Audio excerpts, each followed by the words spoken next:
Hey guys, welcome back, and yeah, we got these two new letters. Very interesting. We've only got two options here.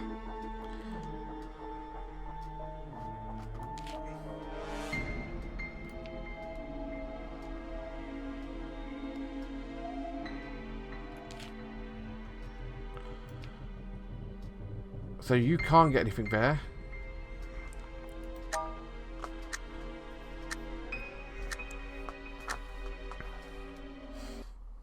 Is one of the men who'd been sitting below the stage earlier. Miss, there's something you should know. Quite a hassle to hire a foreigner. I think you are really terrific. I'd love to hire you as just as long as you... As he's speaking, his hand was moving down from my shoulder along my back. It kept moving down even further. I looked at the lobby. I could no longer see the person who could come out the elevator. No one could help me now. I was taken aback and tried to move away. He grabbed my wrist. I've never been in a situation like this in my life. I was horrified. Tried to shake him off with all my strength. I scratched his face with my nails, leaving a mark. He felt his face in my hand as I was running away. You ungrateful little bitch! You people! Go grab her! I ran into a small alleyway and hid behind a dumpster. For what seemed to be an eternity, I could no longer hear people who were running after me. I fell to the ground. I felt violated and ashamed. Tears rushed out my eyes as if all my suffering had come out to haunt me. Carlos, I miss you so much. I checked the time again. It was already 9:30. It was unsafe to go straight to a port and didn't know how many people the enemy had. I hadn't received my weapon yet. It was only my first week. It was so terribly useful for me personally, but still a bit better than nothing. I should at least go back to a station and check out a gun. Perhaps I could even find some backup. Hope I could make it in time. Left the bar. A cold breeze flew over my face. I shuddered and felt myself sobering up a little more. I hailed a cab. Kept urging the driver to speed up. In the end, it took me 30 minutes to arrive by my usual 60. So I opened the door, threw up all over the ground. The driver looked at me emotionlessly and handed me a bill and a napkin. Just ran through 3 red lights for you. I'll give you a discount for being a police officer. Let's try that. Because I think the elevator's going to have somebody helpful in it. Miss, best thing you should know. One of my men who'd been sitting below the stage earlier happened to tap me on my shoulder. His eyes were almost shut as he smiled at me. It's quite a hassle to hire a foreigner like you who has no papers.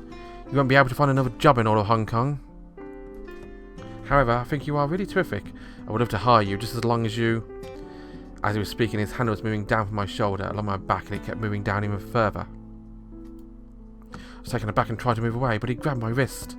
I had never been in a situation like this my entire life. I was horrified. I tried to shake him off with all my strength. I scratched his face with my nails, leaving a red mark. He let go of me and felt his face with his hand. You ungrateful little bitch, you! Hey! That was embarrassing. Someone who just got out of the elevator stood in front of me. A pair of red high heels, a pair of tight black leather pants, a lavish fur coat. If it weren't for a voice, no one would have guessed it was a man wearing them if they saw me from behind. For a manager of Melody Hall dare do something like this in public, what would your boss say if he's heard all this? Huh? Fine. Just not my lucky day then. Manager shot me a stern look, turned around, and walked back into a lobby. The cross-dressing man turned to me, smiling wildly. Hello, pretty little girl. Would you like to get a drink in my place? Hey up. Looks like she's got herself a new friend.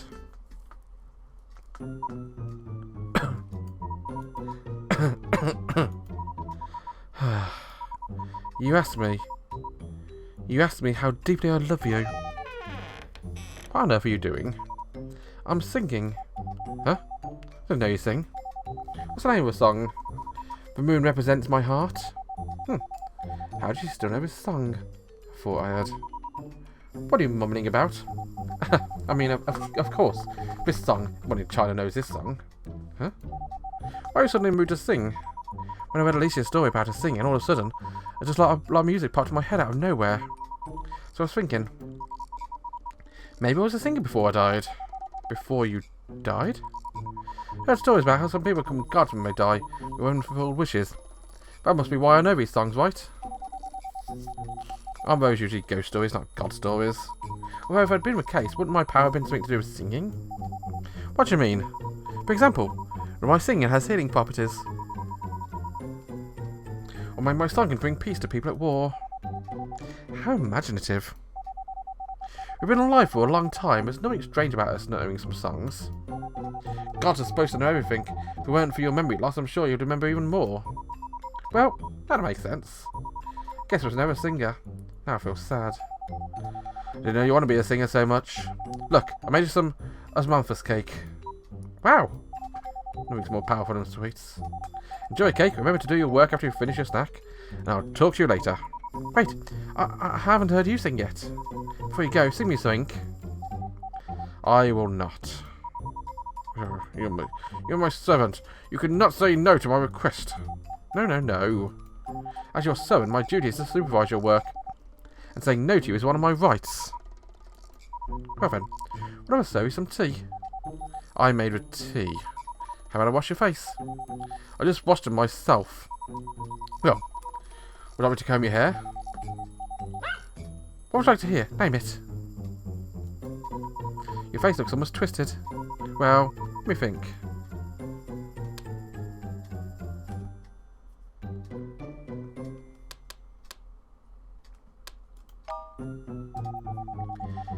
These are all songs of Teresa Teng. Wouldn't you pick something more exciting, more hardcore? To be fair, you've liked your music ever since you were little. Since I was little? Oh no, I mean, you've always liked our music. Anyway, happen to know this one? Listen up, I'm going to sing now. As sweet as honey, your smile is as sweet as honey. Just like how the flowers bloom in the spring breeze. Your smile is so familiar to me, but I can't remember from where. Oh, it's from my dreams.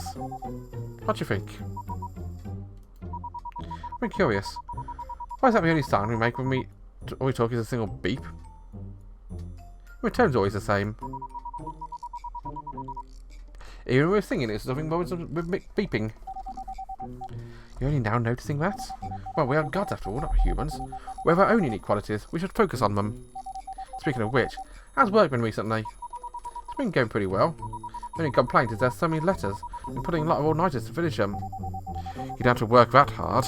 We're not on the same timeline as the humans. It doesn't really matter to them when we handle the letters. The most important thing about being a god is to enjoy yourself.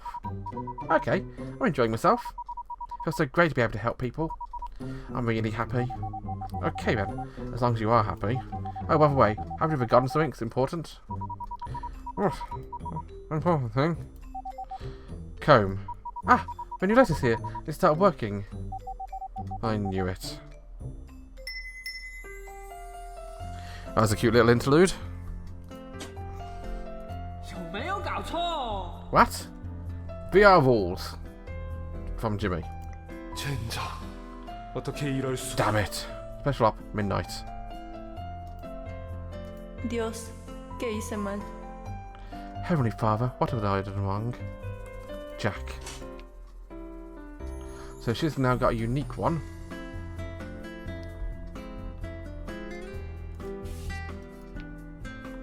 But I've got a connected one.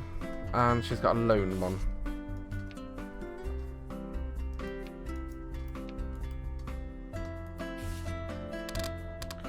So a quick look at her profile, so now we're just seeing it full picture.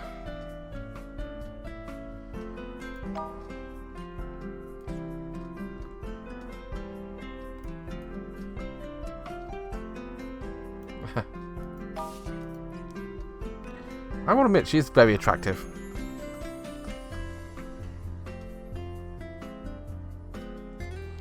A second, Alicia, hair colour dark red, with wine red eyes. I wouldn't say that's dark red hair. I'd say that's more of a dark brownish red. I suppose red could half. No. Anyway, I'm going to do her story next. I want to know more about Alicia. There was a quiet street in Hong Kong. There was a quiet alley in a quiet street. Behind the alley there was a coffee shop with a sign, which came from a maple leaf. Inside the shop sat its owner, who had a peculiar taste in clothes, at least in the opinion of many. I still vividly remembered the first time I met him. He was wearing a pair of red heels, a pair of skin-tight black leather pants, and a lavish fluffy fur coat. He'd always told him to call him Mama. He still identified as a man, but preferred dressing as a woman. We all make our choices. He understood more than most being in different need. Not least alone... But most being in different need... Not... More so than most, but being different need not lead to loneliness. Mama had saved my life. Not only did he save me when I was being harassed by a pervert, he even let me work in his coffee shop. He paid me 3,000 Hong Kong dollars a month. It wasn't much in Hong Kong, but I had to live in a coffee shop so I could save up most of my salary and send it back to my brother in Mexico.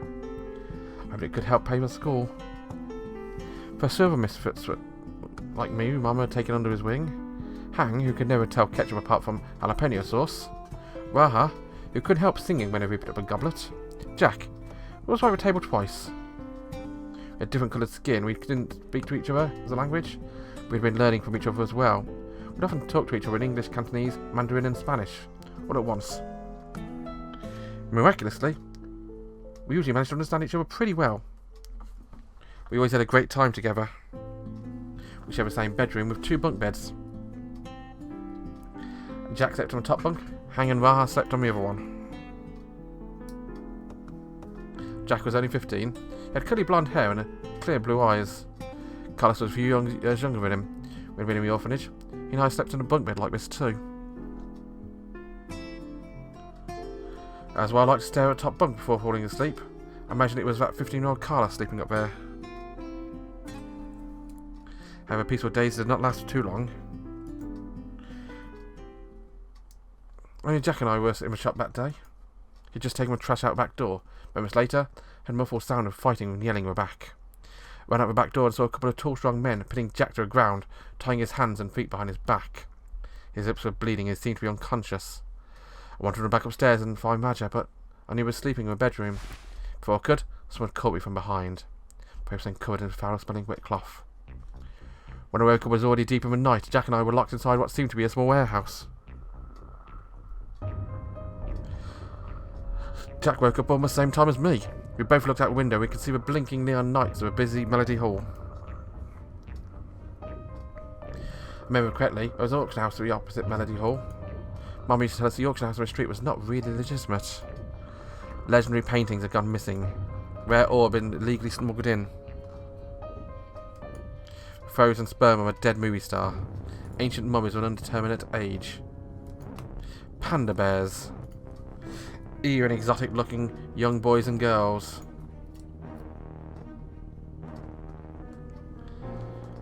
As long as there was a buyer, there was nothing they wouldn't sell. We couldn't stay here. I'd been through this once. This time I felt calm. To get myself out of here, I would take Jack with me too. There was only one guard in the hallway. I slammed on the door to get him to come over. But when Jack stopped breathing. He didn't think too much of it, perhaps because he thought we were just a couple of kids. So we opened the door, crouched down next to Jack, who was playing dead. We reached out to feel Jack's breath, pulled a gun from his waistband and pushed against the back of his head. Then we gagged his mouth, tied his hands behind him, locked him inside the room before he stuck downstairs. We didn't run into anyone on our way down the reception desk. Just when I was about to celebrate our good fortune, someone yelled at us from behind. Turned around and saw a sleepy man who was holding a mug. He opened his eyes and slammed the mug under the reception desk. We saw our faces. The alarm went off and I grabbed Jack's hand and we started running towards the port as fast as we could. 4, maybe 5 guys came after us from the auction house. There were lots of warehouses, small roads near the port and made up complex maze. We had to play cat and mouse with our chasers before we could find a secure hiding place. The southwest corner of the port was a recycling centre. The centre of a fenced-in lot with piles of garbage in it. Only a couple of overtime workers were operating with a crane. They could lift a dumpster high up and dump everything into the lot. There were many extra large dumpsters outside the lot. Jack and I had split up earlier. I waved at Jack from a distance to come over. The dumpster was empty. Stop hiding! We saw you! I'm over here! I tried to draw attention to myself. We opened the cover of a dumpster. I walked out from a cargo container not too far behind them. I tried to distract them. However, I'd already opened the dumpster cover and seen Jack hiding inside. They didn't tie us up. To avoid attracting too much attention, instead they surrounded us and marched us towards the auction house. If we didn't follow their orders, the guns in the waistband would make us regret it. I fell into a deep despair. Jack must have been so frightened too. I looked at him for a moment and I thought I must have been mistaken. I thought I just caught him smiling. We were close enough to see the auction house. We One of our guards' phone rang. Everyone was temporarily distracted by the phone, including me. But the gun shop interrupted the ringing. A guard had already fallen down. A bullet had just gone through his head.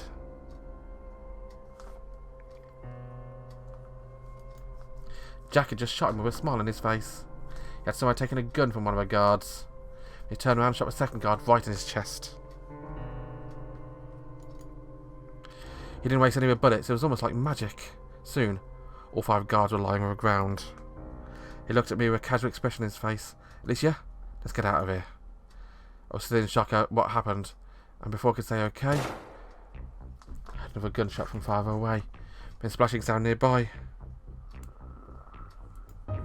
Jack dropped to his knees, then slowly collapsed.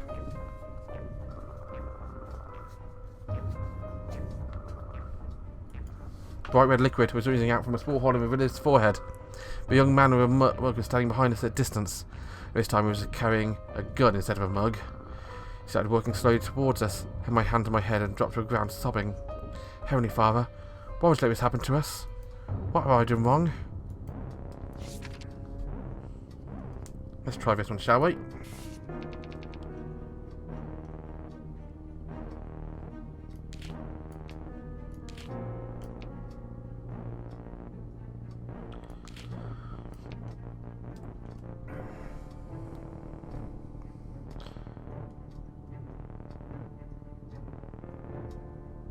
Try this. I'll draw your attention. They're going to go for the dumpster. The dumpster's empty. We huddled together inside the dumpster and held each other's hand. It stank around us, but we couldn't care less. Only praying we wouldn't get discovered by men outside. Remind me of the time my parents were killed. Carlos and I had been hiding inside a small closet. It felt just like this dumpster. My 3-year-old brother was still asleep. He didn't even notice what had been going on outside. But I witnessed my parents being gunned down through a gap behind the closet doors. Damn it, where are those bastards? Curse pulled me back from those memories. Fortunately, their voices seemed to be moving away from us. Before long, the dumpster started to shake. It seemed to be moving, and it tilted. We were dumped out there along with the other trash and fell into piles of garbage. Over there! Over there! The girl with a purple dress! I saw her! We were discovered. We were captured before we could run too far. That is a bad end.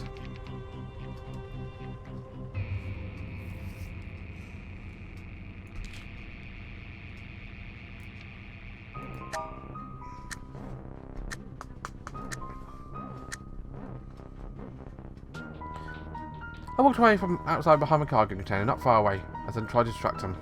Hey, I'd already opened the dumpster cover. There's no one inside. You fool, go get the girl. I told him again. Okay. On the way, I saw a shadow from the corner of my eye. I looked up. Huge dumpster had been lifted up and tempted on top of it, onto a lottery recycling centre. I also noticed a small body roll out together for garbage.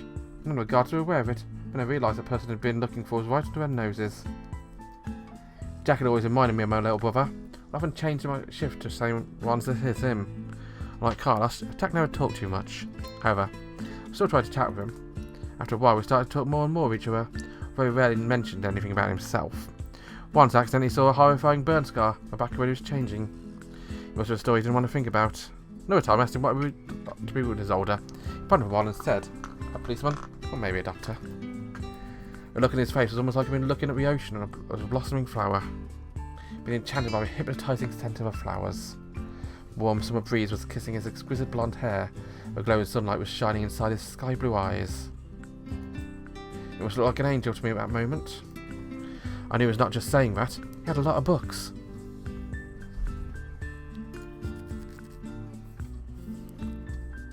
When he wasn't working, he would always be reading. Even when he was on a shift, he would sit behind a bar and read when there was not too many customers. He spent all his earnings on books. But I don't think one could be a policeman or a doctor only through self-learning. Still, I believe that Jack, my little angel, would be able to do it. Because I believe that if he did his best, his dream would come true.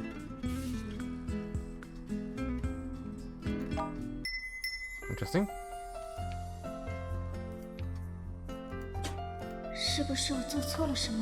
What did I do wrong? Along his class. Dios, ¿qué debería hacer? And Lord, what should I do? A pretty girl.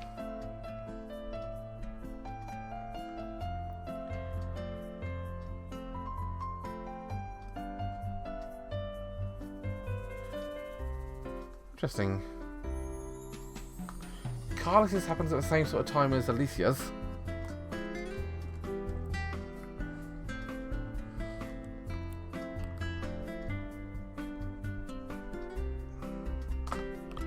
So her fate is now tied to Raul Joen, to Jimmy, and to Carlos. It's interesting how these fates are tied together, and we'll follow more fates next time, shall we? So until then, thanks for watching guys, have a wonderful day, and bye bye.